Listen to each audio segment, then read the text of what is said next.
রাজ্যের বেকার সমস্যা নিয়ে আবারও সরব হল ত্রিপুরা প্রদেশ কংগ্রেসের যুব সংগঠন। শনিবার আগরতলা কংগ্রেস ভবনে সাংগঠনিক সম্মেলনে উপস্থিত ছিলেন যুব কংগ্রেসের মুখপাত্র শাহজাহান ইসলাম, রাজ্য সভাপতি নীলকমল সাহা সহ অন্যান্যরা। এ বিষয়ে বিস্তারিত জানাতে গিয়ে যুব কংগ্রেসের রাজ্য সভাপতি নীলকমল সাহা বলেন, এ রাজ্যের বেকারত্ব এক বৃহৎ আকার ধারণ করেছে। একই সাথে দেখা যাচ্ছে রাজ্যের মুখ্যমন্ত্রী সহ অন্যান্য মন্ত্রীরা বিভিন্ন মঞ্চে রাজ্যের যুবক সহ রাজ্যবাসীকে বিভ্রান্ত করার জন্য নানান ধরনের তথ্য পরিবেশন করছেন। কখনো বলছে 13,000 চাকরি প্রদান করা হয়েছে, আবার কখনো বলছে 18,000 চাকরি হয়েছে। তাদের প্রশ্ন যে আদৌ সঠিক কোনটা সে বিষয়ে প্রশ্ন তোলে তারা। দেখা যাচ্ছে দিনের পর দিন রাজ্যের যুবকরা চাকরি না পেয়ে নেশাতে আবদ্ধ হয়ে পড়ছে। তাছাড়াও আরো বিভিন্ন অভিযোগ তুলে ধরেন তারা।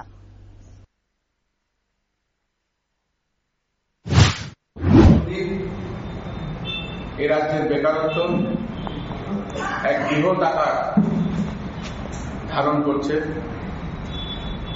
এক বৃহৎ পাহাড়ের মতো স্তূপ এই রাজ্যের বেকারত্ব দিকে এগিয়ে যাচ্ছে। কিন্তু তার সাথে আমরা দেখছি রাজ্যের মুখ্যমন্ত্রী এবং তার সাথে অন্যান্য মন্ত্রীরা বিভিন্ন মঞ্চে রাজ্যের যুবকদের এবং রাজ্যবাসীকে বিভ্রান্ত করার জন্য নানান রকম তথ্য দিচ্ছে। কখনো বলছে 13,000 চাকরি হয়েছে, কখনো বলছে 18,000 চাকরি হয়েছে, বা কখনো বলছে 16,000 চাকরি হয়েছে। কোনোটার সঙ্গে কোনোটার মিল নেই। আমাদের প্রশ্ন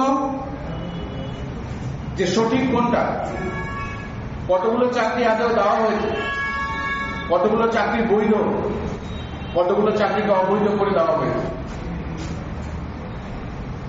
আমরা দেখছি